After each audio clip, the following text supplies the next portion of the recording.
temos entrevista exclusiva a uma semana da análise da denúncia sobre a suposta tentativa de golpe de Estado envolvendo o ex-presidente Jair Bolsonaro no Supremo.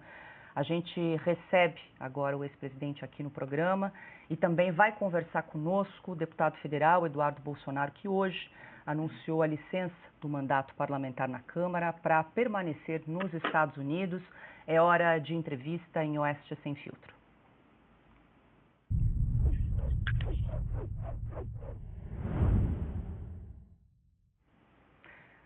Presidente Bolsonaro, muito boa noite. Mais uma vez, obrigada pela entrevista, por conceder espaço para conversar aqui conosco mais uma vez.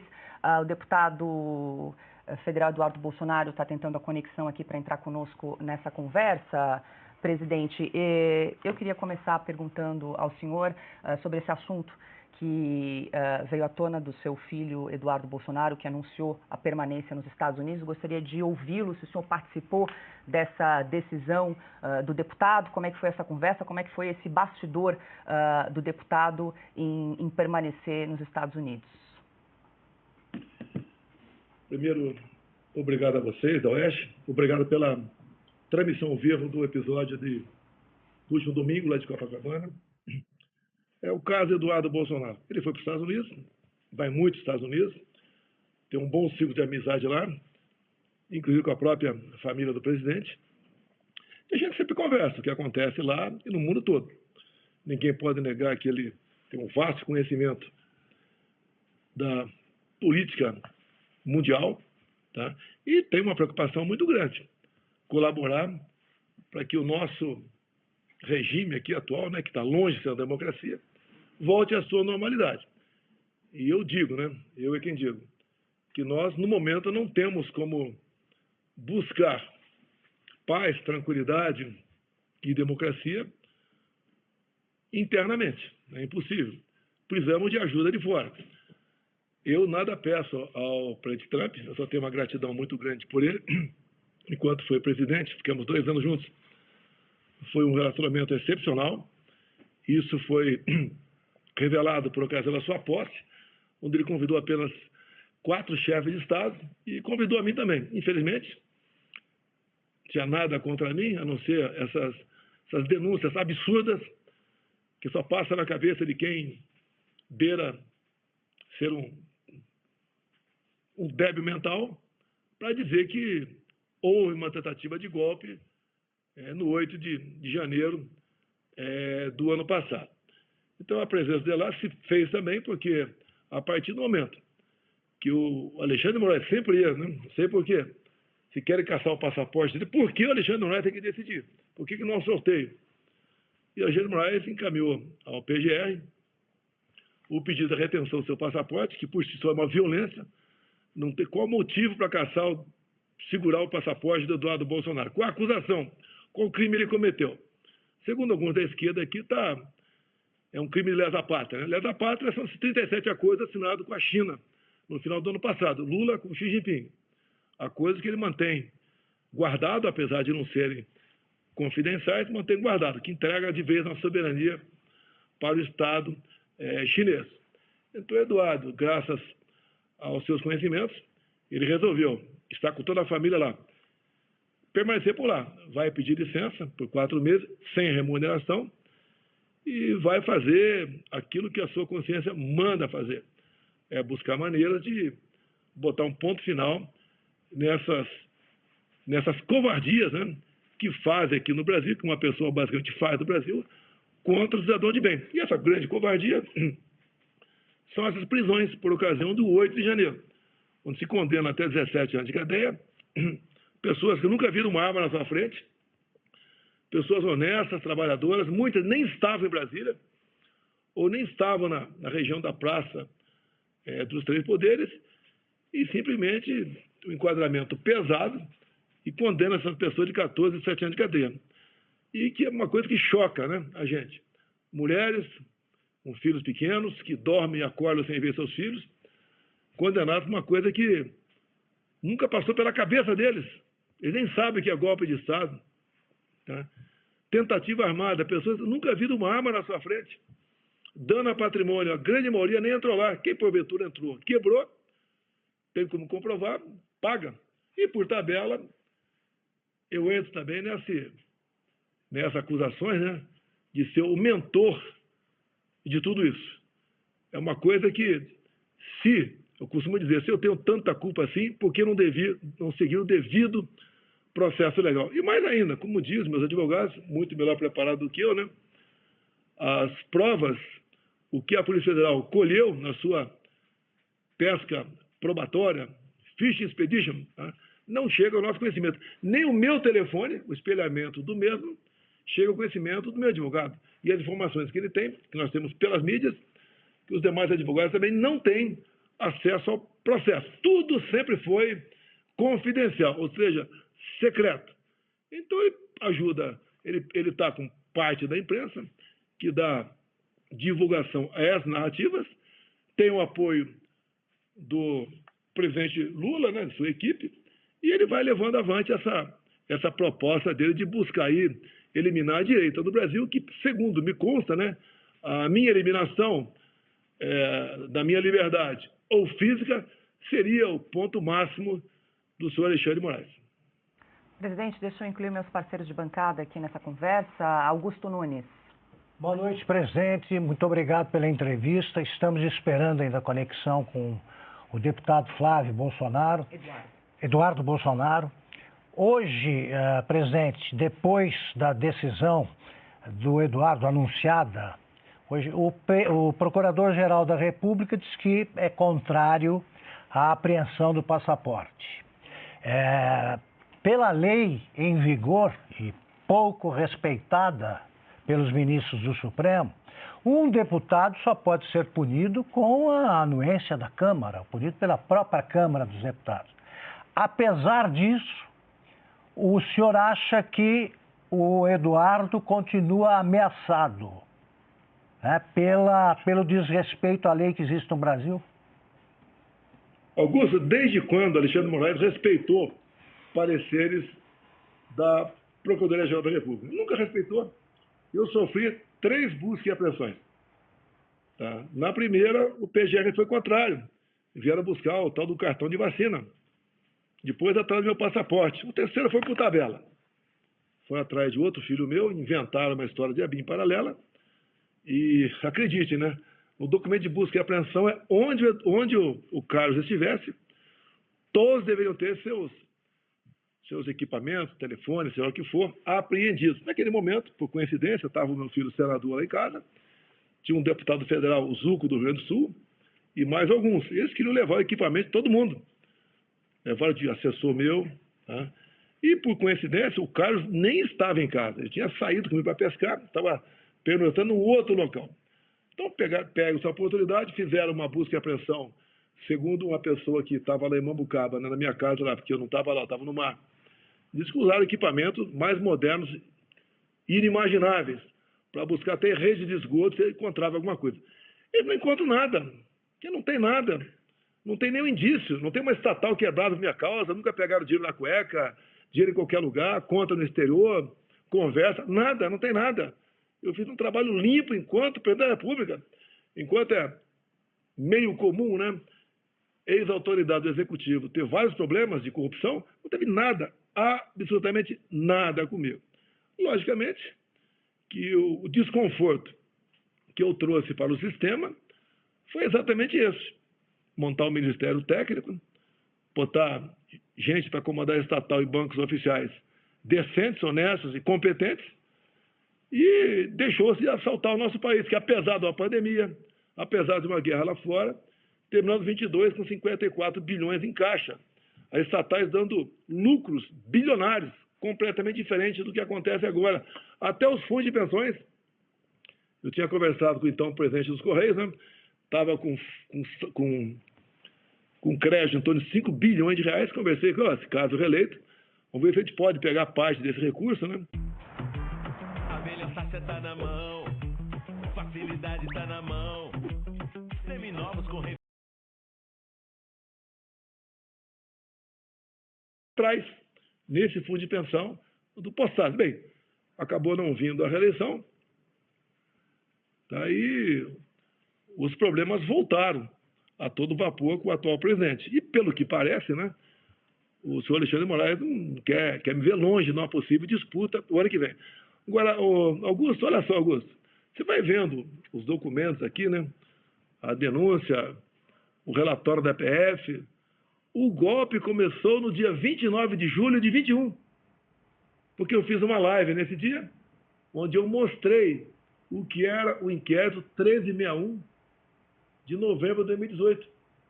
O inquérito que foi instalado toque de caixa pela presidente Rosa Weber do TSE para apurar fraude na minha eleição, porque na minha pode apurar fraude.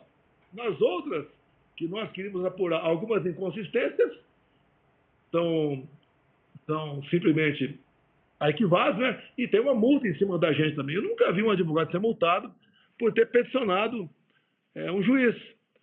E esse inquérito 1361, no dia seguinte, né, foi classificado como confidencial por parte do senhor Alexandre de Moraes.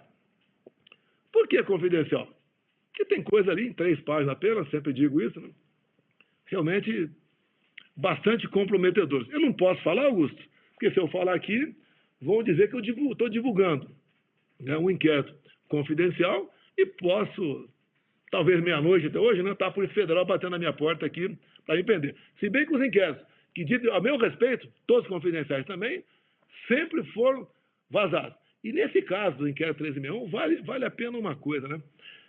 A questão de poucos meses, o jornal o Globo fez uma matéria, né, exclusiva, porque nessa terceira busca e apreensão, que pegou a sede do PL também aqui em Brasília, pegaram na sede um contrato meu de reforma numa casa que eu tenho na Vila Histórica de Mambucaba. Contrato esse no valor de R$900 mil. E o que o Globo falou, como é que pode uma reforma de R$900 mil numa casa avaliada em R$98 mil? A casa está avaliada em R$98 mil, que é o preço dela desde 1997. E nessa nova reforma, eu paguei em PIX e declarei no imposto de renda. Então não devo satisfação para ninguém. Deu Globo não satisfeito, queria saber que tipo de piso eu voltei na cozinha. Eu respondi educadamente que não era licitação, não era uma pública, não tem que dar satisfação a ninguém. Então isso tudo acontece na vida da gente, a perseguição implacável, tá? E quer nos tirar da disputa eleitoral do ano que vem, como viram que está bastante fragilizada. As inelegibilidades, 2, né? Por se reunir com embaixadores. Repito, não foi com traficante no Morro do Alemão, igual outro candidato fez. E a outra, essa primeira, abuso de poder político. Não ganhou um voto sequer nessa reunião. E a outra, abuso de poder econômico. Quando acabou o desfile de 7 de setembro, subi num carro de som do Silas Malafaia, não foi um carro de som do governo federal por ocasião do 7 de setembro, e ali a acusação é abuso de poder econômico. Então, como isso daí fica bastante frágil, dá para ser derrubado, porque se muda a composição de tribunais, tá? Resolveram partir com tudo ou nada agora para essa história sem pé nem cabeça de golpe. Tá? Então é esse problema que a gente atravessa, a imprensa especulando agora que eu vou fugir para a embaixada dos Estados Unidos. Não vou fugir não. Não vou sair do Brasil. Se quiser, tinha ficado lá fora, de janeiro a março de 23. Graças a Deus eu estava no Brasil no dia 8 de janeiro. Se estivesse aqui, estaria preso até hoje, acusado de ser o golpista, né?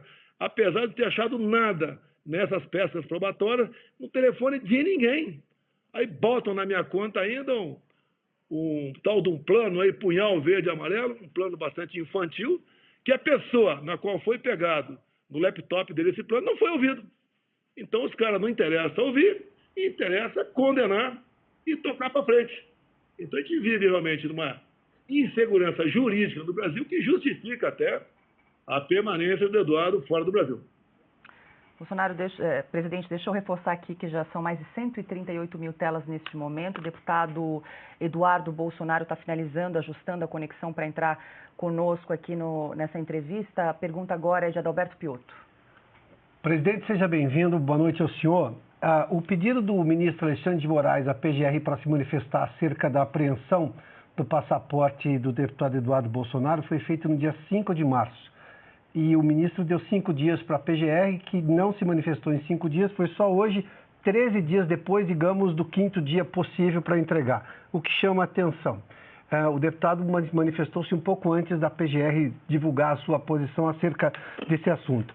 Mas o meu questionamento objetivo, até porque isso demonstra o quanto nós temos insegurança jurídica e nada parece caminhar conforme a lei neste momento no país, o senhor vai decidir ou já está decidido quem então vai assumir a presidência da Comissão de Assuntos Exteriores da Câmara, que ficaria com o deputado Eduardo Bolsonaro, com essa licença agora, algum outro deputado do PL, o PL tem essa prerrogativa de indicar. O senhor vai indicar esse nome, o senhor vai interferir nessa decisão ou a bancada do PL é quem vai decidir? Conversei com o líder do partido, que é o deputado Sócio, também com o primeiro vice do partido, que é o Altineu, e a última indicação nossa é o Felipe Barros, lá do Paraná. Tá? O Zu continua como líder da minoria. Então está tudo bem acertado. Temos bons nomes a botar lá, mas optamos pelo Felipe Barros e eu tenho certeza que será um trabalho muito bom realizado por ele. Deixo claro que o grande problema dessa comissão são os 37 memorandos de acordos assinados entre Brasil e China. Um dos mais importantes ali é de mineral estratégico, urânio. Ou seja, a China não tem esse material suficiente e vieram aqui buscar o nosso urânio. Não sei de onde seria esse urânio, né? Se seria de Santa Quitéria, Ceará, ou do sul da Bahia. O urânio é importante não só para a agricultura, também medicina, para energia e o que é mais importante, artefatos nucleares. Está na cara que outro país não está satisfeito com isso. Comigo, esses acordos não seriam assinados. E com o Eduardo, ou agora o Felipe Barros, na comissão, como o acordo não pode ser emendado, né, é sim ou não, dificilmente, da forma bruta, como estão esses acordos, a maioria deles, não passarão. Tem, inclusive, um empréstimo em moeda chinesa, deixe bem claro, Trump alertou que o país que, porventura, queira fugir do padrão dólar vai ter os seus produtos taxados em 100% nos Estados Unidos. Então, o Lula está o tempo todo flertando com o que não deve. Então, logo, Trump anunciou dessa possibilidade, o Leprov, que é uma pessoa lá do governo Putin, falou claramente, nós não tocamos nesse assunto. Quem quer mudar o padrão dólar é o Lula. Deixar bem claro no tocante a isso aí. Ou seja, um governo está o tempo todo flertando, né, com ditaduras, flertando com quem tem alguma animosidade com outros países que não interessam para a gente. Nada de contra a China, devemos manter a nossa balança comercial com ele, tudo que for possível, uma menor dúvida tocante a isso, como também com a Rússia, seja qualquer outro país, mas o que o governo Lula faz o tempo todo ao querer agradar um outro país, que é uma potência nuclear e econômica também, que a China desagrada do outro lado. Não tem tato para tratar com esses assuntos. E, obviamente, essa comissão, que recai agora uma grande responsabilidade em cima do Felipe Barros, é uma comissão muito importante que temos lá em Brasília. Tanto é verdade que o PT fez uma carga enorme, até junto a algumas autoridades do Poder Judiciário, para que o Eduardo não fosse presidir essa comissão. E o contato, a afinidade do Felipe Barros com o Eduardo é muito grande. E pode ter certeza, o Felipe tem sua autonomia na comissão, mas sempre vai se manter antenado com o Eduardo, que está lá nos Estados Unidos. Nós somos mais de 150 mil telas neste momento aqui em Oeste Sem Filtro. Presidente, enquanto a gente aguarda a chegada do deputado Eduardo Bolsonaro, deixa eu mudar um pouco de assunto. Quero ouvir o senhor um balanço do ato pró-anistia que foi realizado no último domingo em Copacabana, no Rio de Janeiro, presidente. Olha, a grande mídia aí, a preocupação a flopou. Eu não vou dizer que as pessoas tinham, porque não tem essa capacidade. O pessoal da USP disse que entrou em 30 mil. A PM do Rio, 400 mil. Vamos fazer a média, 200 mil que seja. Agora, tivemos aqui, graças a vocês da Oeste, eu não tenho um número na minha frente, outros órgãos de imprensa, mídias independentes, entrou em 3 milhões de pessoas assistindo aquele evento. Os pronunciamentos ali do Silas Malafaia, que ele se comporta como um bom advogado constitucionalista, de outras pessoas também, o próprio Tarcísio, tá? o Nicolas, o Sóstenes, uma jovem vereadora também representando mulheres, já que a Michelle não pôde ir porque ela está se recuperando de uma cirurgia. Foi um evento fantástico. Quem consegue botar a gente na rua hoje em dia? Só nós. Agora, para essa grande mídia que hoje só dava manchete que havia flopado, eles vão ter oportunidade no próximo dia 30, a esquerda, né? Em especial o PT, PCdoB e PSOL, já anunciaram um ato na Paulista, no domingo, pela prisão de Jair Bolsonaro e contra a anistia. Então a gente vai ver quantos vocês vão botar lá, dá para ver, a gente vai ter a fotografia, e quanto nós botaremos no dia 6, né, de abril, também na Paulista, por volta ali das 14 horas, que está sendo previsto. Já aproveito e apelo aos meus irmãos aí do Estado de São Paulo, quem puder comparecer, vamos comparecer, porque nós temos, do outro lado tem muita coisa, mas nós temos Deus, nós temos o povo e a verdade do nosso lado. Não é fácil te derrotar esse sistemão que está aí, que nos aprisiona a todos. Mas acredito que movimentos dessa natureza, nós podemos aí nos preparar cada vez mais para outros atos, para as eleições do ano que vem, e nós possamos, então, mais que sonhar, né? Ter a certeza que, ao acharmos o ponto de inflexão, nós podemos falar que o Brasil está voltará à sua normalidade democrática. Deixa eu aproveitar e dar as boas-vindas, então, ao deputado federal Eduardo Bolsonaro, que está conosco nesta noite também. Boa noite, deputado. Seja muito bem-vindo mais uma vez em Oeste Sem Filtro. Obrigada pela entrevista. Já passo a bola para a pergunta.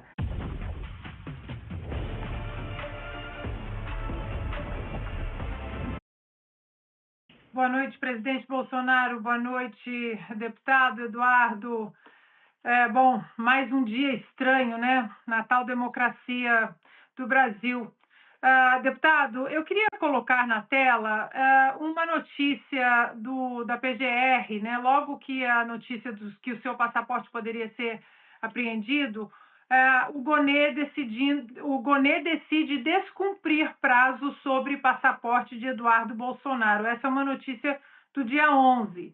E hoje, logo mais de 10 dias depois, né, da manifestação, da possível apreensão do seu passaporte, hoje, logo depois da notícia de que você ficaria nos Estados Unidos, a PGR se manifestou contra a apreensão do seu passaporte. Lembrando que a PGR tinha 5 dias para se manifestar e nós estamos aí no 13º dia. Deputado, o senhor acha que essa notícia do senhor estabelecendo a sua permanência nos Estados Unidos, isso tenha forçado a PGR a se manifestar contra a apreensão? Com certeza, Ana Paula. O cálculo que eles fazem é sempre político, né? Lamentavelmente, os tribunais do Brasil hoje, na verdade, a Suprema Corte tem ali algumas pessoas que já não se importam há muito tempo com as leis e as decisões são 100% políticas. Então, a pressão veio forte, a repercussão foi grande, né, da notícia de que eu não retornaria ao Brasil. Então, para aliviar essa pressão, o Procurador-Geral resolveu despachar logo hoje, né? Antes ele estava falando que não havia urgência. Então, hoje surgiu uma urgência dele despachar. Só que isso daí, Ana Paula, acaba sendo um tiro pela culatra, porque não me deixa tranquilo para retornar ao Brasil. Vale lembrar aqui que antes do Felipe Martins ser solto, em 2 oportunidades o PGR havia pedido a soltura do Felipe Martins e o Alexandre de Moraes não se importou. A PGR havia pedido a soltura do Clezão e Alexandre de Moraes não soltou, acabou matando o Clezão dentro do presídio. E eu poderia citar vários outros casos, né? O próprio presidente Jair Bolsonaro, um mandado de busca e apreensão que foi cumprido em uma de suas residências, e em maio de 2024, também contou com parecer contrário da PGR, mas ainda assim Alexandre de Moraes, que acreditem, é o juiz desse caso todo, né, decidiu ser o investigador e mandar a Polícia Federal na casa do presidente Bolsonaro, provavelmente para esculachar, para humilhar e para fazer o tal do Fishing Expedition, que nada mais é do que pegar o celular do presidente, da primeira-dama Michelle Bolsonaro, e selecionar o que ele vai vazar para a imprensa ou do que ele vai querer se mergulhar para tentar ficar causando problemas na vida do presidente. Então, finalizando, né, é um jogo de cartas marcadas e o Alexandre de Moraes, eu não sei se ele estava precificando que eu poderia ficar aqui nos Estados Unidos, porque ele arranjou, com certeza, a maior pedra no sapato da vida dele, porque aqui fora nós temos instrumentos Você sabe muito bem, Ana Paula, você mora aqui na Califórnia, um cidadão americano, um cidadão comum americano, ele tem mais liberdade de expressão do que um deputado federal ou um senador no Brasil com a sua imunidade parlamentar garantida na Constituição. Então, eu tenho algumas entrevistas marcadas ainda hoje para algumas televisões americanas, né? Uma das entrevistas é com Matt Gaetz, que foi sondado para ser o procurador-geral da República do Trump, né? Não foi ele, entrou a Pam Bondi lá da Flórida, mas é extremamente bem articulado e, inclusive, na última vez que eu participei do programa dele, ele me deixou a oportunidade, os microfones abertos, para eu mandar uma mensagem para o presidente Trump. E depois ele mesmo, nos bastidores, falou para mim: Eduardo, eu vou recortar esse teu vídeo e vou mandar para o presidente, vai chegar para ele. Então o Trump está sabendo o que está acontecendo aqui e eu acho que a solução vai vir aqui dos Estados Unidos para resgatar as nossas liberdades no Brasil. Deixa eu lhe fazer uma pergunta. Hoje, o portal UOL publicou uma notícia de que o presidente do seu partido, Valdemar Costa Neto, teria sido alertado por alguns integrantes do Supremo Tribunal Federal de que a relação com a Suprema Corte poderia piorar caso o senhor assumisse o comando ali da Comissão de Relações Exteriores na Câmara. O senhor tem conhecimento desse bastidor, essa possível conversa aí com o Valdemar Costa Neto nesse sentido? Negativo, não tive conhecimento disso, né? Eu vi pela imprensa, vi uma matéria, inclusive, de uma grande rede de comunicação dizendo que o presidente Valdemar da Costa Neto havia, dias antes, né, dois dias atrás, dado uma opinião negativa contra a minha ida para a presidência da Credem. Eu desconheço, né, nem de bastidor isso chegou ao meu ouvido, eu sempre tive total apoio do meu partido para seguir adiante na presidência da Comissão de Relações Exteriores. Inclusive, no vídeo que eu fiz anunciando a minha decisão de ficar aqui nos Estados Unidos, eu agradeci ao meu líder, Sócrates Cavalcante, porque ele me deixou muito confortável para que, sendo a nossa decisão retornar ao Brasil, de que eu presidiria a Comissão de Relações Exteriores e Defesa Nacional. Então, não passa de boato essa parte. Tchuncli, Silvio Navarro também nessa entrevista. Diga, Silvio. Presidente, boa noite, deputado. Vou fazer uma pergunta mencionando a fala do presidente Bolsonaro na manifestação de domingo. Pode ser estendida, inclusive, ao deputado, porque trata da Câmara dos Deputados. O presidente fez menção ao Gilberto Kassab e um apoio do Gilberto Kassab, diz que as coisas estão apaziguadas e notícias circulam que já há número suficiente para aprovar a anistia na Câmara dos Deputados, com, inclusive, votos do partido do PSD, presidente e deputados. Deixa eu responder primeiro. Olha, a prioridade aqui é para o Eduardo. Vai ser mais difícil pegá-lo para dar entrevista do que eu. Então, eu peço que dirija mais para o Eduardo aqui, até que o momento é mais propício para isso. A questão, conversei com o Kassab, tem uns 40 dias, estava muito tempo afastado dele, nos acertamos, pediu apoio para ele sobre esses pobres coitados que estão presos, condenados a 17 anos de cadeia. Isso é uma de crueldade sem tamanho. E ele falou que ia trabalhar o partido e 10, 15 dias depois daria a resposta para mim. Foi dada a resposta e ele realmente sinalizou para que o partido votasse ao nosso favor. Hoje tem fechado conosco quase 100% o PP, do Ciro Nogueira, né, entre outros partidos. Então só está faltando finalmente do PR, do Marcos Pereira, que é um líder evangélico. Praticamente 1/3 desses inocentes presos são evangélicos também, não tem culpa de absolutamente nada. É uma perseguição por padre Alexandre de Moraes em cima das pessoas, e acredito então que o Marcos Pereira dará sinal verde para isso.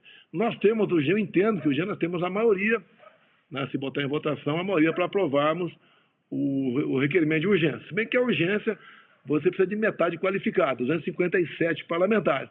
Acredito que já tenhamos esse número, até porque cresce dia a dia, quando você, igual lá em Copacabana, eu citei o nome da mulher, a sua idade e a sua pena. Além de vovós, jovens mães com filhos pequenos em casa. Tá? Isso é de cortar o coração de qualquer um. E essas pessoas, quem porventura que aprova que danificou com patrimônio, que pague. Mas no resto, como eu sempre digo aqui, né, abolição violenta ao Estado Democrático de Direito, tentativa de golpe de Estado, organização criminosa, não tem cabimento. O próprio atual ministro da Defesa, José Múcio, falou há poucas semanas no programa Roda Viva que golpe de Estado não é isso. Tem até povo, mas tem Força Armada e tem uma liderança. Nada disso existiu no dia 8 de janeiro. Então não tem cabimento essa forçação de barra em cima dessas pessoas condenadas a 17 anos de cadeia, cujo objetivo, condena 17 para dar 30 em mim. Esse é o objetivo, realmente, do senhor Alexandre de Moraes. Eu espero que isso seja revertido com uma anistia cada vez mais caminha para se concretizar aqui no Congresso Nacional. O deputado quer responder também? A pergunta? Não, os líderes partidários apoiando o pessoal fazer brincadeira às vezes na internet, né? Nunca critiquei. A gente tem que ter a consciência de que tem que se colocar no lugar das pessoas que estão presas, né? Eu não quero saber, se o PT quiser votar a favor da anistia, vai ser bem-vindo que votem a favor da anistia também. Eu acho difícil que isso aconteça porque eles têm, né, uma ideologia muito forte e fica até muito bizarra a comparação se você comparar com a anistia que foi dada lá em 1979, que foi dada a pessoas notoriamente que se envolveram em sequestros, como o sequestro do embaixador americano, onde o José Dirceu foi trocado, né, um dos prisioneiros trocados pelo embaixador americano, cônsul japonês, assassinato de major militar alemão no Rio de Janeiro, sequestro de aeronaves levadas para Cuba. Esses sim crimes notoriamente hediondos. E ainda assim, aquele governo que eles diziam ser uma ditadura anistiou essas pessoas, né, e conduziu para uma abertura democrática sem que fosse dado nenhum tiro. Hoje em dia no Brasil, essas pessoas que estão cumprindo penas de até 17 anos de cadeia, né, eu gosto muito de citar a Iracema Gosch, porque você personifica uma pessoa de 71 anos de idade que nunca pisou numa delegacia, condenada a 14 anos de prisão. Eu falo o seguinte, você imagina você que está me assistindo agora aí na Revista Oeste, imagina que você é o Alexandre de Moraes. Na sua frente está a Iracema Gosch. Você olha para ela e fala, 14 anos de cadeia para você. Posso admitir que uma pessoa dessa esteja em sã consciência. É por isso que eu tenho repetido tanto a palavra psicopatia. Não é como um adjetivo negativo. É a semântica literal da palavra. É a pessoa que tem os seus próprios valores. Porque para você conseguir conviver bem consigo mesmo, mandando Iracema Gosch, de 71 anos de idade, para a cadeia durante 14 anos, meu Deus do céu, acho que você não tem vó em casa, você é filho de chocadeira, não é possível. Então, que Deus ilumine a cabeça de todos os parlamentares e que a gente esteja próximo dessa aprovação da anistia. E eu tenho certeza, uma vez aprovada na Câmara, vai caminhar também naturalmente para uma pressão e uma aprovação no Senado Federal. Perfeito. Deixa eu aproveitar aqui para registrar que já somos mais de 183 mil telas acompanhando Sem Filtro aqui no canal da Revista Oeste no YouTube, além, claro, de também quem nos acompanha pelas TVs, rádios e web rádios em todo o Brasil. Augusto Nunes tem pergunta? Tem. Deputado, nós temos um precedente gravíssimo do deputado Daniel Silveira, mas ele teve a prisão aprovada, né, de uma maneira covarde e tal, pela Câmara.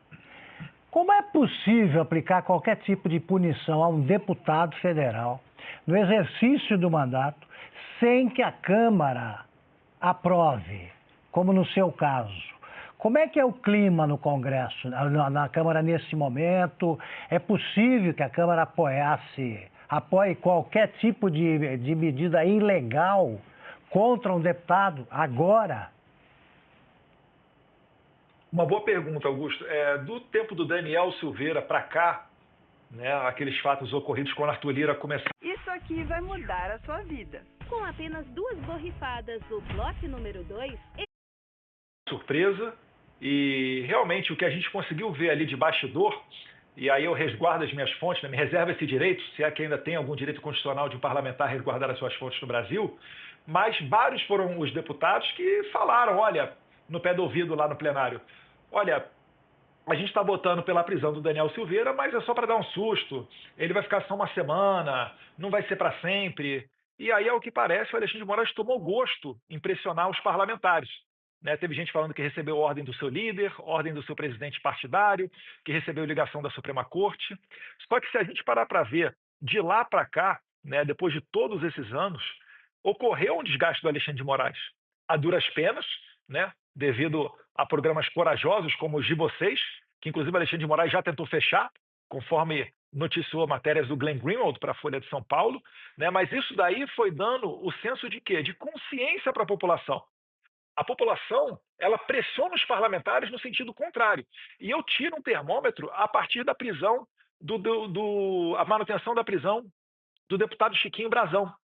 Porque se você parar para pensar, Augusto, o que é mais grave? Você fazer um vídeo falando más palavras para o ministro da Suprema Corte ou você ser acusado de um assassinato?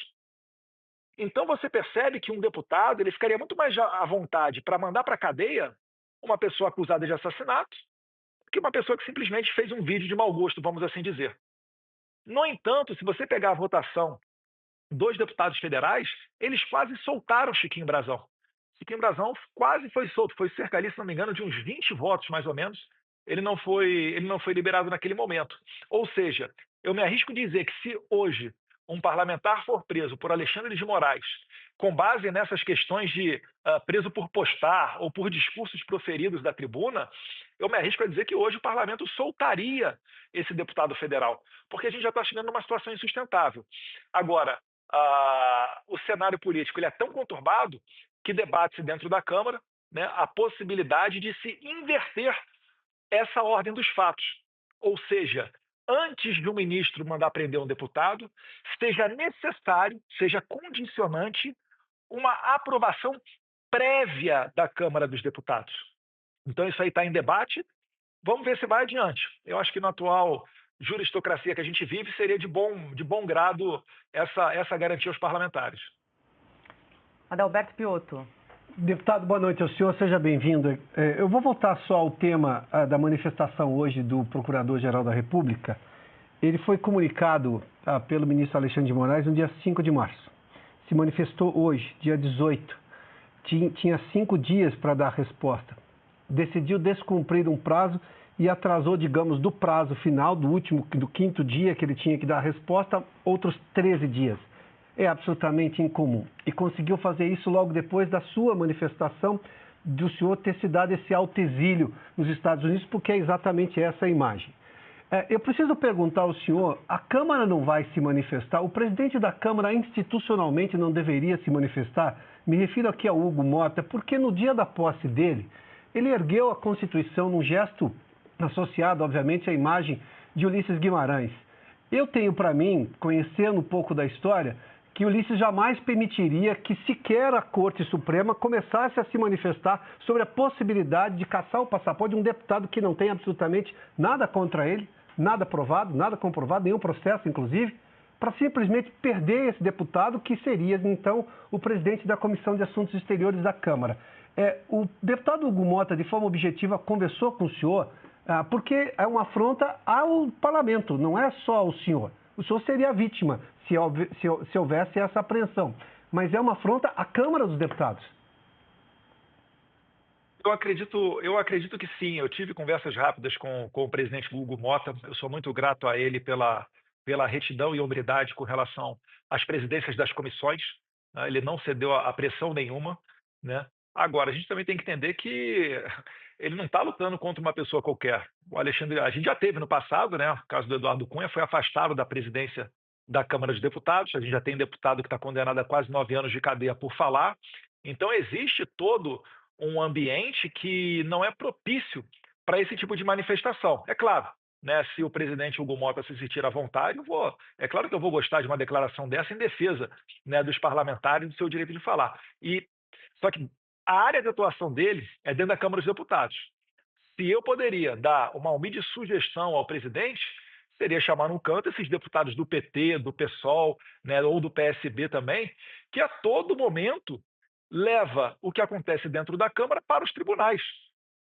É chegado o momento de você ter que colocar um basta nisso, né? Se os deputados não conseguem, né, se segurar e toda hora levam para o tapetão do STF, o presidente da Câmara tem que começar a usar instrumentos, e aí ele tem instrumentos, para retaliar esses parlamentares.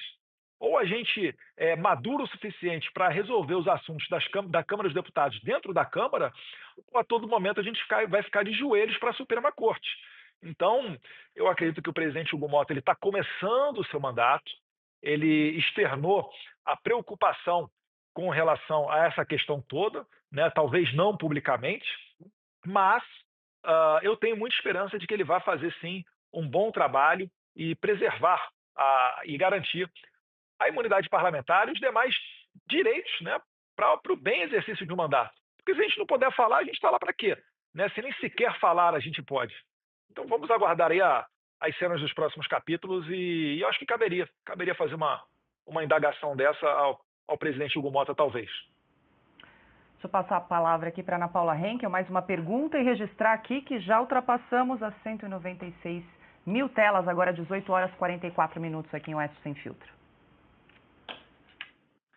Bom, minha pergunta é para o senhor presidente e para o deputado Eduardo Bolsonaro, não sei se caiu a conexão ou voltou. O deputado descreveu muito bem aí o cenário, né, da Câmara em relação à prisão, manutenção da prisão do ex-deputado Daniel Silveira. Ou seja, hoje o brasileiro não acredita que a ajuda para sairmos desse regime totalitário venha do Congresso. Por isso, muitos estão elogiando a atitude do deputado Eduardo Bolsonaro. Mas a minha pergunta para vocês dois é em relação... Estamos diante de um ex-presidente, de um deputado, mas também de um pai, de um filho, de um avô, de um filho que saiu de casa para passar 7 dias de férias com a família e agora não volta. E a gente fica até com um nó na garganta vendo os vídeos de vocês dois, porque haverá uma separação que não tem data, né, para terminar, uma situação muito complicada na família de vocês. Eu gostaria de ouvi-los em relação a isso, porque os vídeos realmente foram muito tocantes. Situação complicada, né? O Brasil hoje, ninguém duvida que o meu pai possa ser preso, mesmo sem ter cometido crime algum. A gente faz até chacota, falando em golpe da Disneylândia, mas é algo real. Como eu falei aqui, uma pessoa que condena senhorinhas à cadeia e ele está fazendo isso como meio para se criar uma narrativa, para chegar no final e prender o Jair Bolsonaro, uma pessoa dessa com certeza consegue mover o que for necessário para tentar acabar com o movimento espontâneo que é capitaneado pelo Jair Bolsonaro, né? Então, é uma possibilidade real, a gente se segura aí para não se emocionar, mas a vida é assim mesmo, né? Nem sempre a gente consegue conduzir ela da maneira que a gente gostaria, faz parte da vida. Faz parte da vida de um homem um sacrifício, né? Agora, podem ficar tranquilos que aqui eu tenho apoio da minha família do lado de cá, né? Da minha esposa Heloísa, as minhas 2 crianças, né? A Georgia, de 4 anos, o Jair Henrique, de 1 ano. E isso daí é essencial, né? Eu certamente não estaria tomando essa decisão se não tivesse o apoio da minha família. O presidente quer comentar também? Opa, eu prefiro ele nos Estados Unidos livre do que sendo ameaçado aqui dentro do Brasil. E o que a gente procura fazer? Da minha parte, todo o apoio ele vai ter. Pode continuar aí, se bem que eu não mando mais nele, tem 42, 43 anos de idade, mas ele está fazendo um excelente trabalho, e vai continuar fazendo um excelente trabalho por todos nós aqui no Brasil. Agora, isso que aconteceu no dia de hoje é repercussão na mídia do mundo todo. Cada vez mais o mundo vai tomando consciência que o Brasil não vive uma democracia, que tem uma pessoa aqui que, quando se fala em ditadura, esperava sempre que essa ditadura viesse do chefe do executivo. E não vem de um outro poder. Agora, o trabalho dele é excepcional, o Eduardo é uma pessoa humilde, tem um bom relacionamento com várias integrantes do governo Trump e não está querendo perseguir quem quer que seja aqui. Ele quer fazer com que nós tenhamos liberdade aqui no Brasil, porque sem liberdade de expressão não existe democracia. Quando ele falou inverter a questão da prisão, que ele explicou muito bem, a mesma coisa, o Magno Malta tem proposta lá, é duro falar isso aí, mas vai fazer, o Magno Malta já apresentou, acredito que o Congresso leve avante, passaporte, por exemplo. Não é um ministro que vai caçar o passaporte dele. Ele pode até dar uma sentença, mas só vai ser rejeitado o passaporte se a respectiva casa, né, uma maioria qualificada, assim concorde. A mesma questão no tocante à inelegibilidade. A proposta do Magno Malta, qualquer inelegibilidade, ela tem que ser confirmada pela respectiva casa, porque passou a ser um instrumento político do TSE ou outros órgãos da Justiça Eleitoral. Eles simplesmente, usando a força política, né, tem um nome específico, lawfare, eles acabam tirando do páreo que eles querem tirar. Por exemplo, o ideal para a esquerda é concorrer sem eu do outro lado. Porque comigo, logicamente, vai ser muito mais difícil a esquerda vencer aqui no Brasil. E isso daí, quem vem fazendo muito bem, para o mal, obviamente, como o Eduardo acabou de dizer há pouco, é lá na Venezuela. Quando a Venezuela, o Maduro, se viu obrigado a adotar o voto impresso, que foi uma condição dos Estados Unidos, do governo Biden, para que eles voltassem a comprar petróleo da Venezuela, seria o voto impresso. O Maduro topou e, malandramente, o que ele fez? Tornou inelegível por 15 anos os seus maiores opositores, que é a Maria Corina e o Capriles. E aí, mesmo assim, botaram uma pessoa lá, que de pouco ouvia falar, o Edmundo, e ele acabou ganhando a eleição. E no final da apuração, o Maduro interrompeu tudo e deu o respectivo golpe branco lá. E quando o Lula aqui quis se engraçar, ele falou, ó, eu respeitei a sua justiça eleitoral aí, tu respeite a minha daqui. Eu fui eleito democraticamente. E olha que eu falo tudo. E nada mais aconteceu. Agora, a gente vê democracia no Brasil, a gente entende que é o voto livre, né? O voto aí transparente e a respectiva contagem pública dos votos, como está previsto na própria Constituição. Mas não é assim que acontece. Agora, por que o medo do TSE do inquérito 1361 de 2018? O inquérito foi feito para apurar fraude na minha eleição em 2018. Eles queriam, quando viram a denúncia chegar, muito bem feita a denúncia, né? Dava a entender que um miserável, um deputado, baixo clero, sem recurso financeiro, com um partido pequeno, com 7 segundos de televisão, dei golpe, tá? Fraudei as eleições. E viram que realmente algo esquisito aconteceu e resolveram deixar para lá.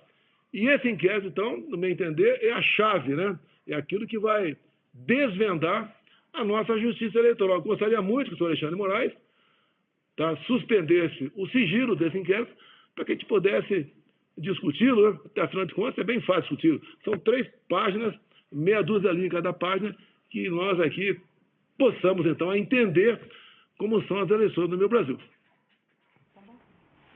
Vai lá, Augusto. Não, como é... reforçar aqui que estamos com 204 mil telas nesse momento acompanhando a entrevista. Como o próprio presidente sugeriu que a gente explorasse mais o Eduardo, vou perguntar o seguinte, deputado, o presidente Trump já está informado da tua decisão?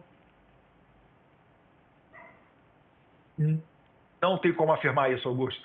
Não sabe. Não sei. Mas saberá. Ele saberá. O filho dele vai saber. Perfeito. Deixa eu aproveitar e perguntar aqui para o presidente, porque programa ao vivo é assim, a gente vai acompanhando as notícias. Acabou de sair aqui, presidente, que o líder do PT na Câmara, o Lindbergh Farias, e também o deputado Rogério Correia, do PT, pediram hoje ao Supremo para proibir o senhor de sair de Brasília e também pedindo que o senhor impedir que o senhor se aproxime de embaixadas de outros países também em Brasília. Queria que o senhor comentasse esse pedido do PT que saiu agora há pouco, na sequência do anúncio do deputado Eduardo Bolsonaro de permanecer nos Estados Unidos. Vão pedir tornozeleira eletrônica também? Já pediram? Qual crime eu cometi? Já pediram. Qual crime eu cometi? Eu fiquei 3 meses nos Estados Unidos. Poderia ter continuado. Tinha proposta para ganhar muito bem aí, apesar de não falar inglês, mas dado a minha bagagem de conhecimento, tinha oportunidade para ficar. Resolvi voltar para cá com todos os riscos que corro até hoje. Tá? E estou fazendo isso pelo meu país. Eu não sou como o chefe dele, o Lula, que tem obsessão pelo poder. Eu tenho paixão pelo meu Brasil. E não dá para comparar a administração atual com a minha, até pela qualidade dos respectivos ministros. E eu tenho uma coisa na memória do povo. Tá? Eles têm saudade de mim, em grande parte, gostam de mim e reconhecem o que eu fiz lá atrás, enfrentando, repito, dificuldades como a pandemia e uma guerra lá fora. Terminamos 22, contando a informalidade, basicamente pleno emprego no nosso país. Todo mundo ganha dinheiro, do mais humilde lá embaixo ao grande empresário lá em cima. Essa sempre foi a nossa política. Se me permite, né, rapidamente sobre política econômica, que o povo precisa é comida na mesa, tá? E não ficar discutindo apenas política. Mas o Trump, quando assumiu, ele falou que ia seguir 4 eixos na sua economia. Primeiro era desregulamentação. Nós aqui revogamos, junto com o Rogério Marinho, né, revogamos 5.000 normas regulamentadoras.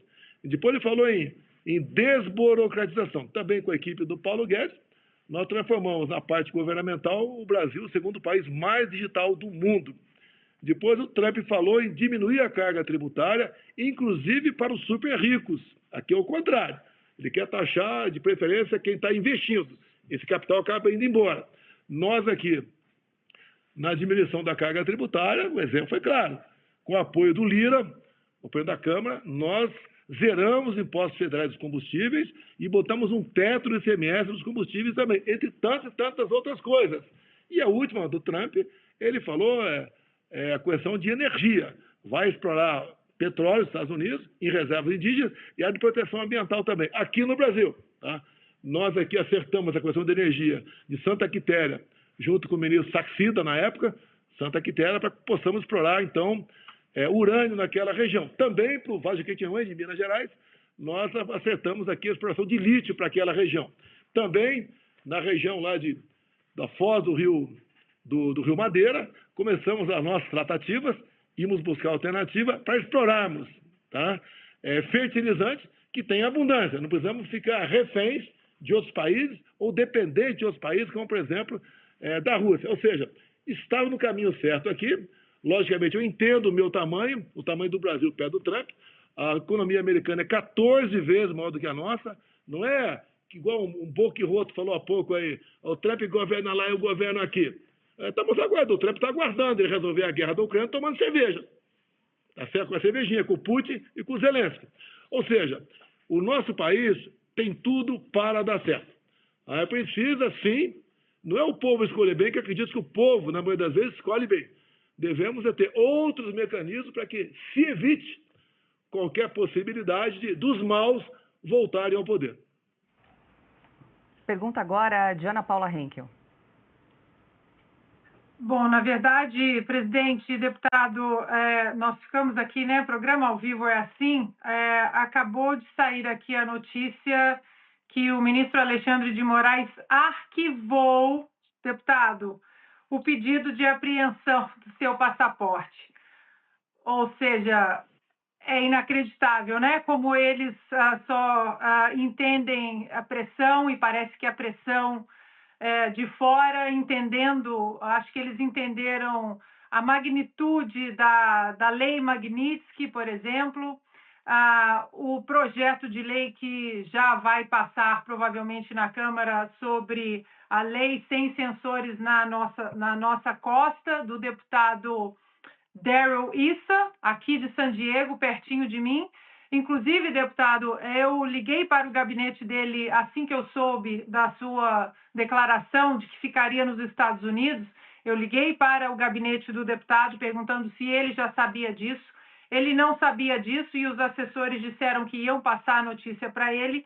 E logo depois eu recebi um recado de que isso é gravíssimo, o senhor ficar nos Estados Unidos como um exilado político sem ter cometido crime absolutamente algum, já que todos sabem da ausência do presidente Bolsonaro na posse do Donald Trump exatamente pelo mesmo motivo, a apreensão ilegal do passaporte.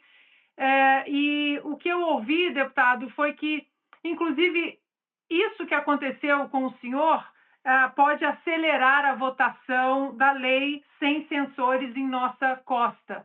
E essa lei pode, inclusive, chegar ao próprio Paulo Gonet, da PGR. Queria ouvi-los em relação a isso e agora sobre o arquivamento do ministro Alexandre de Moraes, que arquivou o pedido de apreensão do seu passaporte, deputado.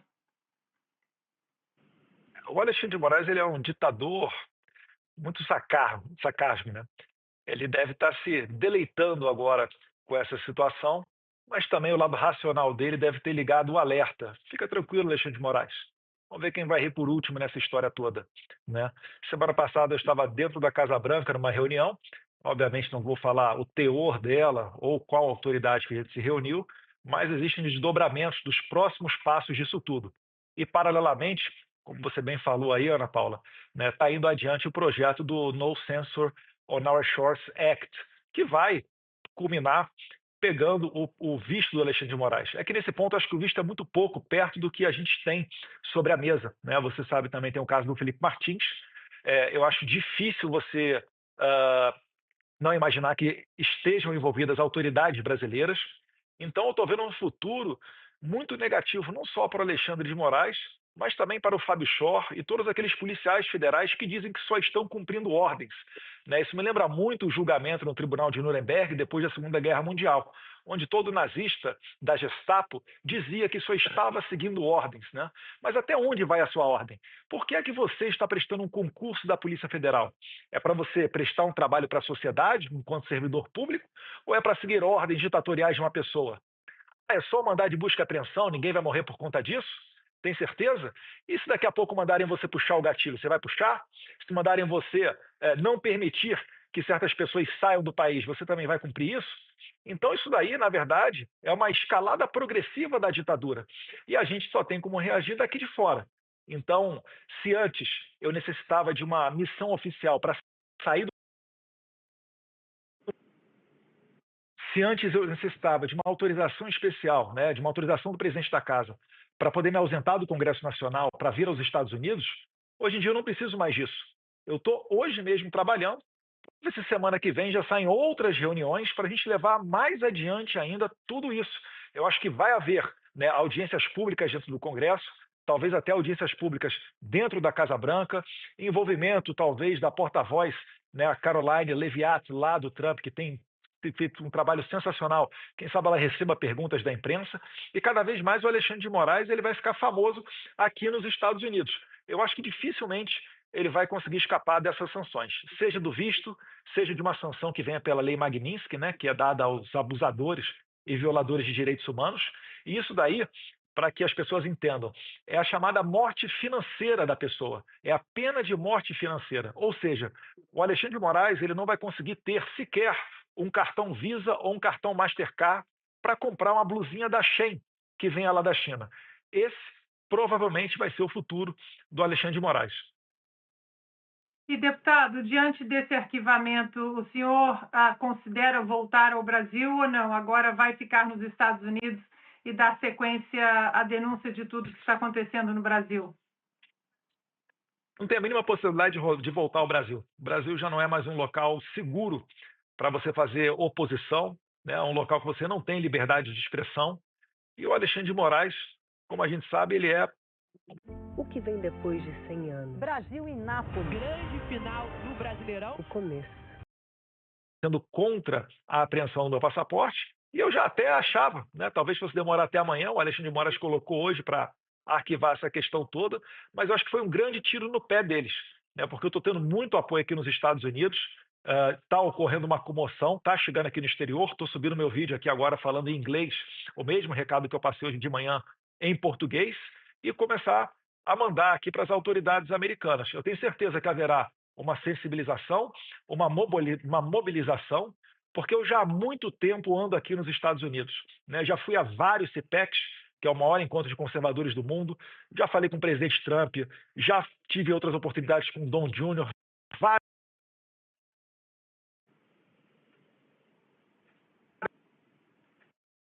E essas portas, elas seguem abertas, e eu vou utilizar todas elas. Bom, agora são 19h03. Eu peço licença rápida aqui para o presidente Bolsonaro, para o deputado Eduardo Bolsonaro, também para quem nos acompanha nessa entrevista.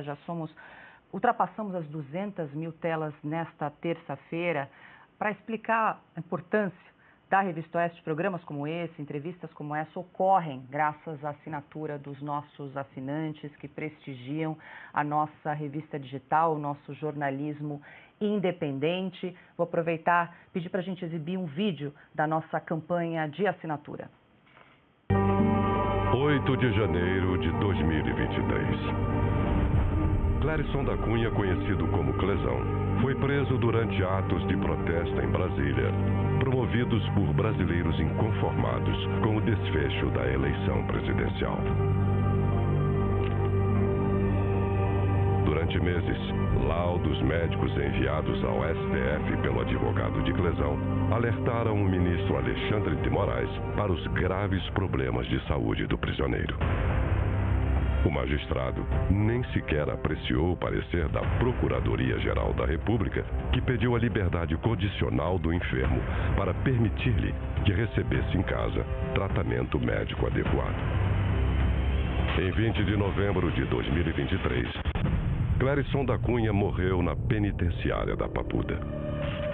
Explicação oficial: fora vítima de um mal súbito.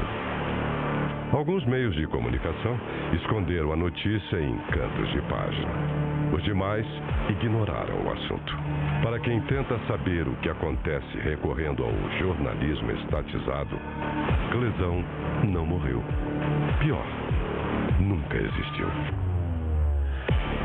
A Oeste contou a verdade na reportagem de capa. Oeste, independente, essencial. O Brasil real está aqui. Reforço, então, o convite para você que está acompanhando o Oeste Sem Filtro, assinar nossa revista digital. É bem simples, você pode usar o site revistaoeste.com/assine, usar o QR Code também que está aqui no canto da tela, ou então, se preferir, pode entrar em contato direto com a nossa equipe pelo número 11 94239 9799. Nós seguimos com a entrevista exclusiva com o presidente Jair Bolsonaro e também o deputado Eduardo Bolsonaro. Quem pergunta agora, deixa eu passar aqui para o telão, para Silvio Navarro. Deputado, seguindo o fio dessa campanha institucional da Revista Oeste, que mostra o Clezão, um morto, né, um cadáver estendido em frente ao Supremo Tribunal Federal, eu pergunto se nessas conversas todas nos Estados Unidos, as autoridades têm ciência de que, além de censura, perseguição política, há uma questão de violação de direitos humanos e de pessoas que estão presas, ainda estão presas, e são portadoras de doenças graves e precisam ser atendidas do lado de fora da cadeia e, infelizmente, elas não têm os seus pedidos atendidos pelo Supremo Tribunal Federal. Sim, por vezes nós falamos também nesses temas, a gente chega a citar o caso do Clezão, que é o caso mais impactante, né? A pessoa que perdeu a vida dentro da cadeia, e eles entendem perfeitamente que essa maldade é possível e que isso está acontecendo no Brasil, porque aconteceu aqui nos Estados Unidos, né? Assim como nós tivemos o 8 de janeiro de 2020, nos Estados Unidos, 8 de janeiro em 2020, e em circunstâncias muito semelhantes também, tentaram vincular o presidente Trump a essa insurreição, como eles falam por aqui, né, tal qual ocorre agora com o presidente Jair Bolsonaro tentando vinculá-lo ao 8 de janeiro no Brasil. Então, todo esse ativismo judicial, toda essa lawfare, ela é facilmente entendida aqui. E ocorre essa empatia entre as partes, né, brasileiros e americanos. Então, o sentimento de tentar acabar com essas violações de direitos humanos, ele é muito notório. Se você for pegar, por exemplo, o discurso do vice-presidente, do D.D. Vance, mês passado na Alemanha, ele fala basicamente isso. Ele fala, olha, os Estados Unidos estão aqui para ajudar todo o Ocidente, todo mundo livre. Mas a gente tem que compartilhar dos mesmos valores. Não vai para frente os Estados Unidos querer ajudar um país onde, nesse país, né, o dinheiro que é recebido é transformado em censura, como ocorria até há pouco tempo atrás na administração Biden, né, o dinheiro que vinha através da USAID, da MED e da Atlantic Council, para fazer doutrinação de jornalistas, para fazer reforma do judiciário. O Mike Benz, funcionário do State Department, né, que é equivalente à nossa chancelaria, ao nosso MRE, ele tem feito várias denúncias desse sentido. E, inclusive, eu quero ver, né, se o novo presidente da Comissão de Relações Exteriores e Defesa Nacional não convida o Mike Benz para uma audiência pública. Eu acho que seria de grande valia para a gente passar o país a limpo e para a gente mostrar que existe sim dentro do Brasil uma ala política que quer caminhar junto com os Estados Unidos nessa preservação das liberdades, né, no combate à censura. E essa parte, né, somos nós da direita, é o PL, é o presidente Jair Bolsonaro, eu acho que tem ocorrido muita sinergia nesse ponto e é uma preocupação também da administração Trump, essa questão toda dos direitos humanos. Presidente, na próxima terça-feira, dia 25, a primeira turma do Supremo vai se reunir, está marcado o julgamento para analisar a admissibilidade da denúncia contra o senhor e outros acusados pelo PGR Paulo Goneu. O senhor se surpreendeu com a velocidade da definição da data para esse julgamento? Olha, atropelam datas, né? A justificativa que eles querem iniciar 26, já com essa questão resolvida, o toque de caixa. Os meus advogados estão preocupados, apesar da capacidade dos mesmos. Tenho visto pela imprensa o advogado Braga Neto também agindo dessa mesma maneira, que parece que para eles julgou, condenou, acabou. Vamos dar 28 anos para o Bolsonaro, 28 para o Braga Neto, e está tudo resolvido. Eles acham que... né? E se tivesse qualquer prova, qualquer indício, né? Mas não tem nada. Absolutamente nada. E só negam provas para a gente. E na parte que é entregada do processo, mais de 100 mil páginas para você ver em 15 dias, contando com o Carnaval. Meus advogados esperavam uma folguinha no Carnaval, não tiveram essa pequena folga, trabalharam, entregaram uma peça realmente enxuta e bastante objetiva, calcada, fundamentada em jurisprudência do próprio Supremo Tribunal Federal. Nós vemos ministros, por ocasião da Lava Jato, dizendo que é inadmissível um preso, para sair da cadeia, ter que assinar uma delação premiada. E todo mundo sabe disso. Uma delação tem que ter espontaneidade, verdade e prova. E não tem na delação do Cid isso aí. Até digo, Felipe G. Martins, que foi preso, porque a PF, né, o próprio Alexandre de Moraes, podia ter me convocado, intimado, para perguntar se ele teve o nome do meu avião dia 30 de dezembro de 22. Por que não me convocaram? Me convocaram até para falar sobre baleia. Foi lá na sede da PF em São Paulo. Aqui não, porque sabia que, no caso, um testemunho tem que falar a verdade, não estava comigo. O que eles queriam do G. Martins, com toda certeza? A turma aí do Fábio Shaw. Essa pequena parte da Polícia Federal que nos envergonha a todos. Tá? Teria que falar até um pouco sobre o caso Adélio. Queriam olhar o cara do Felipe G. Martins, como era uma pessoa, um burocrata, uma pessoa inteligente, achava que botar ele alguma semana na cadeia e assinar uma delação pronta, como fizeram com o Cid, em cima de chantagem, ameaça em cima do pai, da esposa e da filha. E o Felipe falou, via imprensa, que eu vi que o advogado dele falou, que não ia delatar, porque não tinha o que delatar. A gente aguarda também a tal da minuta do golpe, que ninguém viu, ninguém sabe o que é isso. Repito, essa tal da minuta do golpe, tá? Tem uma hora que naqueles áudios vazados do juiz Vieira para o Tagliaferro, o juiz diz para o Tagliaferro, o ministro mandou carregar num 4-2. Aqui um 4-2. Por que carregar num 4-2? Viram que a narrativa de estado de sítio e defesa não iria para frente, porque não é um decreto assinado pelo presidente de sítio e defesa. Antes desse decreto, no caso de sítio, o presidente tem que ouvir os conselhos da República da Defesa, mandar a mensagem para o Congresso e depois, o Congresso, caso concorde, daí o presidente assinaria o decreto. E no caso da defesa, também teria que ouvir os dois conselhos, depois assinar o decreto e a Câmara observaria esse decreto. E vamos supor que tudo isso tivesse acontecido. Não aconteceu, mas tivesse acontecido. Qual o problema de alguém recorrer de um remédio previsto na Constituição para um problema que se avizinhava? Nenhum. Então, vendo isso, jogaram para cima apenas um 4-2.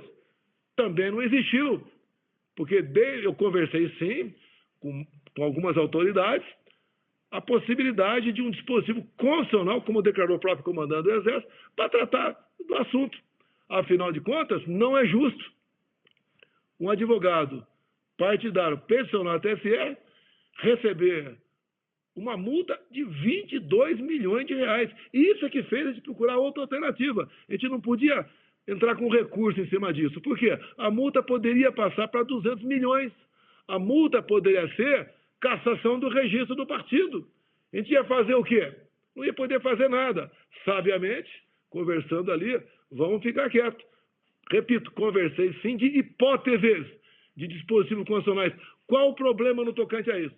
Convoquei algum conselho? Não. Encaminhei alguma proposta para o Congresso? Não. Agora parem, senhor Alexandre de Moraes, falar em minuta de golpe. Apresente a tal da minuta de golpe. Quem quer dar golpe, não procura dispositivo constitucional. E golpe não é assim como alguns pensam. Ah, vamos lá. Garanta já seu novo Hyundai HB20 com uma oferta incrível. A partir de R$ 82.990 na troca com taxa zero. Só quem confia dá 5 anos de garantia. Visite já uma concessionária e aproveite. O que é missão dada é missão cumprida. O senhor Alexandre de Moraes explicasse o que é isso aqui, ó. Que se fosse um nosso que tivesse feito isso, seria matar alguém. O que foi isso aí? Por que as resoluções, que têm que ser expedidas antes de 6 meses do data das eleições, uma resolução foi feita entre o primeiro e segundo turno, para continuar perseguindo gente de esquerda, derrubando página. Até a senhora ministra Rosa Weber, quando votou, como integrante do TSE também, ela falou, olha, somos contra qualquer censura, mas o caso é excepcionalíssimo. Vai valer até um dia após as eleições. O que é isso? Eles decidiram as eleições? Desculpa aí, Camilo, desculpa aí. Eles decidiram as eleições dessa maneira? Não deixaram o povo decidir? E tantas coisas que eu não pude fazer. Tantas coisas, preventivamente o TSE nos impedia de fazer. Então, houve o dedo sim, a mão pesada do TSE pró outro candidato. Eu acho que ninguém tem dúvida disso. E essa tal de minuta de golpe, né? Que eu quero tomar conhecimento.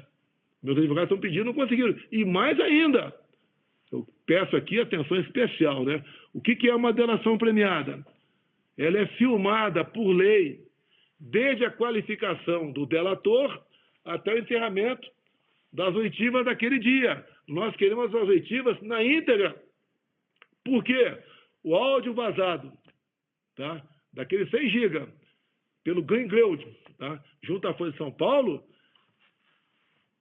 E também, depois, o Cid, quando falou com alguém, ninguém sabe quem foi, que vazou os áudios, que ele falou que era verdadeiro, mas era um desabafo, dizendo que durante o depoimento, os integrantes da PF queriam que ele falasse o que a PF queria, e não a verdade. Então, se essas filmagens, desde a qualificação até o encerramento de cada oitiva, não chegar a nós, isso é essencialmente defesa. Nós queremos saber se o depoimento do Cid teve espontaneidade, tá? Teve verdade e tem provas. Igual tenho visto na televisão o advogado Braga Neto quando fala em R$100 mil. Quem deu, para quem deu. E só na penúltima delação, que ele resolveu falar sobre esse assunto? Ou foi jogado lá, talvez, pela essa parte da PF, que só tem um objetivo, atender o chefe. Nós vimos um dos vazamentos também, quando fala o ministro lá, adjunto lá do senhor Alexandre de Moraes, fala para o Tagliaferro, ele fala, faz isso que o chefe quer. Né? No último feriado, ele não foi para lugar nenhum, ficou em casa, ele quer isso, não podemos contrariá-lo. E o que é mais importante disso tudo, até vem corroborando ao que meu filho tem falado e o motivo para ele estar nos Estados Unidos. Ou esse juiz disse para o Tagliaferro, o Alexandre de Moraes quer o Eduardo Bolsonaro. O que quer? Se alguém do nosso lado falar isso, ele vai falar que era para matar. Eu não vou falar que é isso. Quer é um motivo para prendê-lo. E falou logo em seguida, use a sua criatividade. Essa é justiça? Eu vou ser condenado, mesmo sendo isso, contra mim? Vão me condenar 28 anos de cadeia por causa disso? Por causa disso, não. Apesar disso, isso é justiça? Eu não vou dar palpite o que o Supremo deve fazer. Meus advogados têm dito. Esse meu processo é a primeira instância. Ou então, quando muito, é o plenário cheio. Eu não sou advogado, mas discordo disso. A interpretação de foro foi feita há poucos dias para me pegar. Esse inquérito, eu vi há poucos dias aqui, me fugiu o nome, o ministro Supremo arquivou um processo contra uma pessoa envolvida em corrupção, porque o inquérito durava 4 anos. Segundo ali, esse inquérito é muito longo, se não apurou lá até agora, não vai apurar mais. Arquivou. Do fim do mundo completou agora 6 anos, 50% a mais que esse outro. Por que não usa a mesma regra para nós? seria até uma saída honrosa para eles, né? Vamos botar um ponto final nisso em cima dessa nova jurisprudência aqui. Inquérito longo, né? Mais de tantos anos, tem que ser arquivado. Agora, é lamentável tudo isso, querer tirar alguém como eu, quer queiram, quer não, muita gente da esquerda, do páreo para as eleições do ano que vem. Eles querem fazer igual a Venezuela, igual Maduro, concorreu sem a Maria Corina e sem ali o Capriles. Querem fazer a mesma coisa aqui. Querem fazer a mesma coisa. Eleição sem meu nome na chapa é negar a democracia. É mais um golpe que o Brasil estaria sofrendo. Bom, nós seguimos aqui com mais de 200 mil telas acompanhando essa entrevista. Peço mais uma vez licença aqui ao presidente Bolsonaro, ao deputado Eduardo Bolsonaro. Em razão aqui do nosso compromisso comercial, a gente faz uma rápida pausa e a gente volta na sequência com essa entrevista em Oeste Sem Filtro. Até já.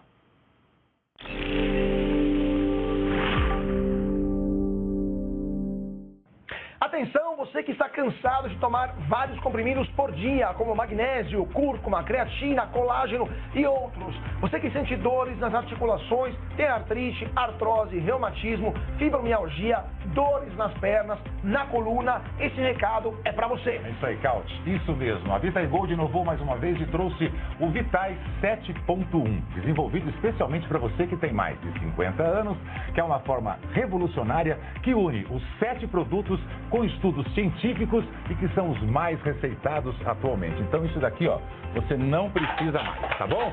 Uma única cápsula trazendo o conforto, praticidade e o efeito que você quer sentir para viver livre das dores. É isso aí, vejam só, com o Vitae 7.1 você tem magnésio para a estrutura óssea, cúrcuma para aliviar as dores, creatina para fortalecer os músculos, colágeno tipo 2 para as cartilagens, MSM para reduzir os inchaços, clorela para o fígado e vitamina C para a imunidade. Todos esses ativos já possuem estudos científicos que comprovam a sua eficácia no auxílio a diversas doenças e no auxílio das dores e inflamação em geral. Então ligue 0800 291 2200 e peça o seu Vitae 7.1 e você pode e deve usar junto com Ora Pronobis, que você já está acostumado. E atenção, as primeiras 100 pessoas que ligarem agora ganham 70% de desconto, vão ganhar o Ora Pronobis solúvel de brinde para experimentar e ainda vão levar esse umidificador de ar de brinde. Não fique de fora dessa. Chega de tomar 20 comprimidos por dia. Com apenas 2 cápsulas do Vitae 7.1, você tem tudo isso de forma 100% natural. Ligue 0800 291 2200 e mude a sua vida hoje. Vitae 7.1 e pronto, Caute.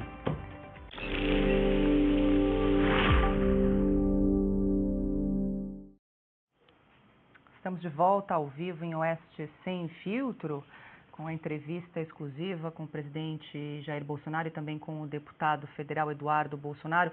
Piotr, fui informada que a gente precisa liberar o deputado Eduardo Bolsonaro para uma entrevista a uma TV americana daqui a pouquinho, então dá tempo para uma última pergunta endereçada ao deputado. Deputado, mais uma vez é rápida a minha pergunta. O senhor percebe o quanto que o governo americano, as autoridades ou mesmo congressistas percebem que o Brasil está num processo de... Eu fui muito reticente para usar essa palavra lá atrás, mas hoje eu não consigo não usá-la. Também o fato, o presidente Bolsonaro citou em relação a esse processo de nulidades, impedimentos, ministros que deveriam se declarar impedidos. Essa questão da ampliação do foro, então, é a última pá de cal em qualquer, digamos, lógica de preservação do direito e de garantias constitucionais de um Supremo que se disse garantista lá atrás. Mas, enfim, em que medida o senhor acha que o governo americano e as autoridades americanas estão vendo este grau de venezuelização do Brasil? Bastante seriedade. E a gente confirma com eles essa perspectiva. Né? Porque vamos imaginar o seguinte cenário, né? Pior cenário possível. O presidente Jair Bolsonaro é preso, em 2026 o Lula é reeleito ou coloca um sucessor dele. Aquilo que hoje já não existe mais freio e pudor qualquer para se seguirem as leis, vai virar uma moderna total. E o processo, né, de você transformar um país numa ditadura, ele está em curso. As primeiras pessoas a saírem do país, né, são jornalistas que normalmente denunciam, né, as atrocidades que estão ocorrendo. O sistema tenta censurar aqueles corajosos que conseguem se manter firme usam, né, daquilo que podem para levar a verdade aos seus eleitores, debaixo até de ameaça, como é o caso de vocês da Oeste, né? Use a sua criatividade, também foi uma frase utilizada pelo entorno de Alexandre de Moraes para tentar fechar o canal de vocês, né? Deve estar incomodando muito o Alexandre de Moraes. Então, esse processo todo ele é dado continuidade com o exílio, né, com presos políticos, com censura, e tudo isso daí já existe no Brasil. Eu tenho certeza, o Trump não vai botar no currículo dele, que foi durante a administração dele, que se sedimentou, que se consolidou um regime no Brasil, tal qual o regime da Venezuela. O que o presidente Bolsonaro está denunciando, né, dessa estratégia de você deixar inelegível opositores, é a nova estratégia da esquerda no mundo inteiro.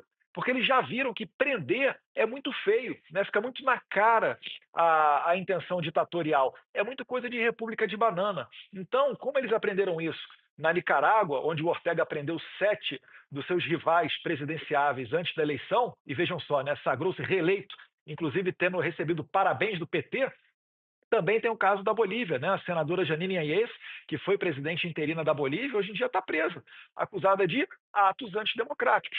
Então, o manual, o playbook deles é o mesmo por todo lado.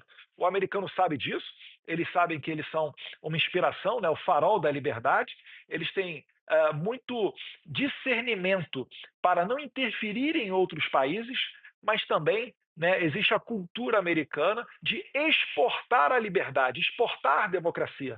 Essa é a tradição dos Estados Unidos, né? Só nos últimos 4 anos do governo Biden é que isso daí mudou, né? Com a USAID mandando dinheiro para a doutrinação de jornalistas, reforma do Poder Judiciário, inclusive com parcerias feitas entre a USAID e o nosso Tribunal Superior Eleitoral aqui do Brasil.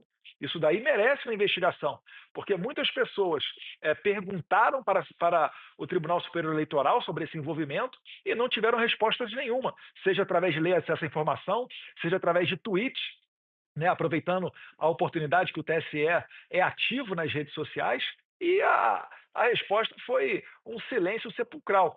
Então, isso tudo em jogo, isso tudo nesse cenário, pode ter certeza, né? Os Estados Unidos estão cientes dessa situação. Verão rima com desconto no botijão. Faça seu primeiro pedido pelo Pedir Gás e garanta 8 processo do No Censor on Our Stores Act. É por isso que a gente consegue reuniões dentro da Casa Branca e é por isso também que eu tenho muita esperança que daqui de fora virá uma devida correção, né, um freio de arrumação nesse barco gigantesco aqui do Ocidente.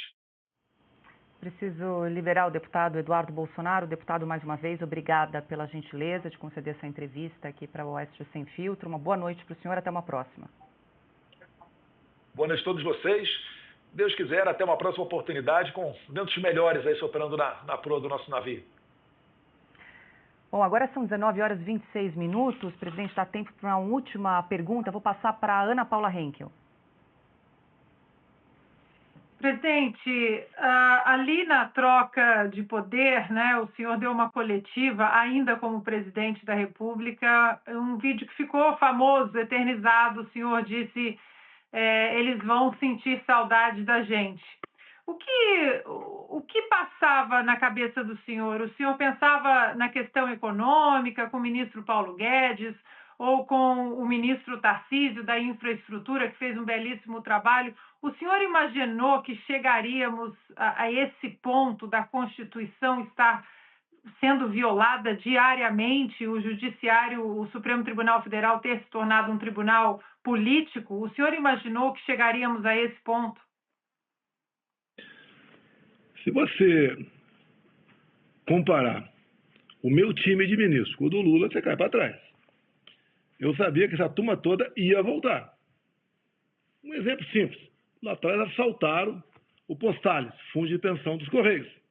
Voltaram a fazer a mesma coisa agora. Quando você, por exemplo, bota um ponto final na roubalheira do Porto de Santos, que lá nós pegamos com prejuízo anual de 500 milhões, entregamos com lucro de 500 milhões. Esse 1 bi ia para onde? Ia para algum lugar. Gente que estava chateada comigo. Quando você pega, no caso é uma estatal, mas é binacional, a mais cobiçada que existe, Itaipu Binacional. Recebe a Itaipu com uma tarifa em dólar lá em cima e apenas gerando energia. A gente diminui ao longo do tempo em 45% o valor da tarifa em dólar, né, e fizemos obras. Olha o pessoal de Foz do Iguaçu. Alongamos o aeroporto lá em 600 metros. Construímos a segunda ponte de voo de 470 metros com o Paraguai. Começamos a fazer a terceira ponte lá em Pinho.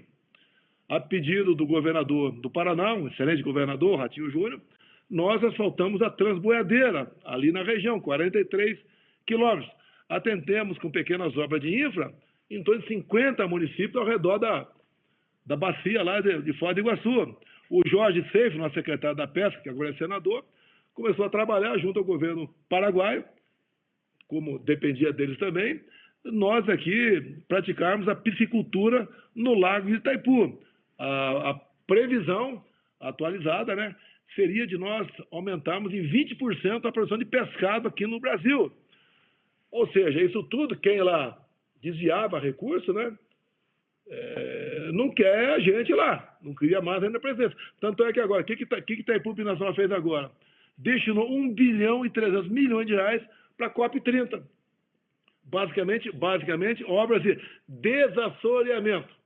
Ou seja, obra que ninguém vai ver, 1,5 bilhão foi embora. Você viu agora, o governo também está destinando recursos, se bem que é obra apenas lá dos conselhos de Itaipu, né? Conselho do lado de Itaipu que resolve por lá de cá, mas centenas de milhões de reais para construir e terminar a Universidade de Integração Latino-Americana lá de Foz do Iguaçu, para formar militantes na região.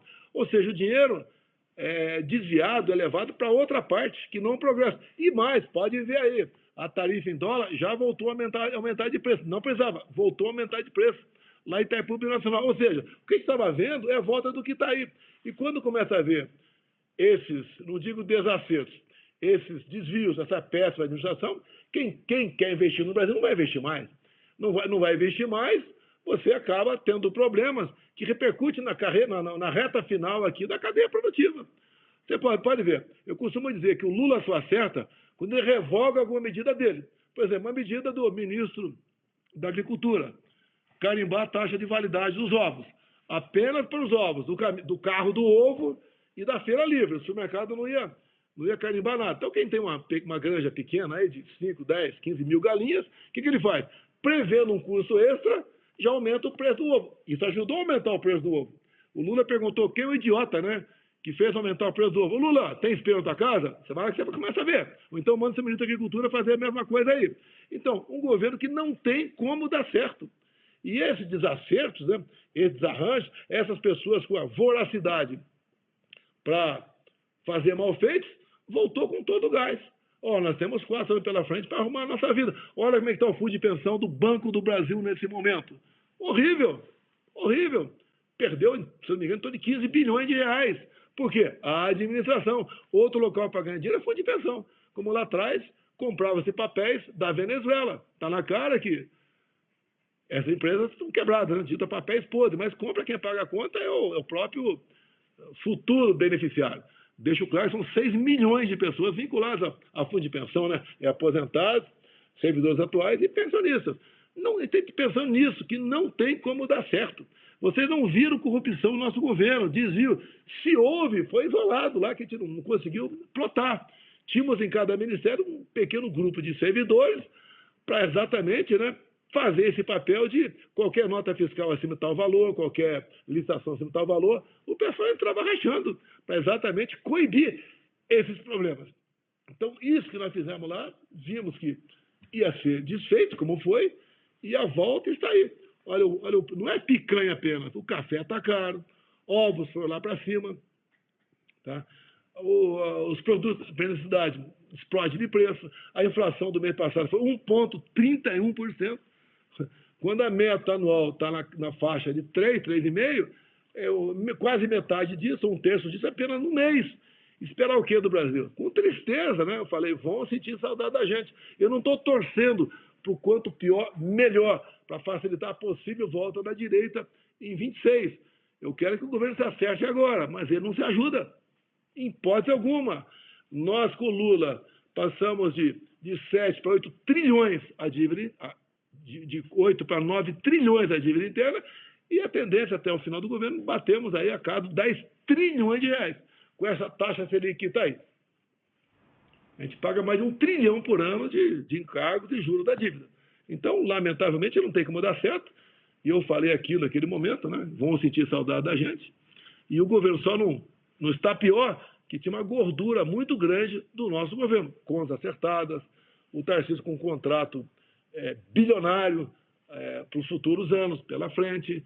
Levamos água para o Nordeste, criamos o PIX sem qualquer taxa, concluímos a Norte-Sul, que é uma ferrovia privada, mas dada a corrupção, né? Não saía.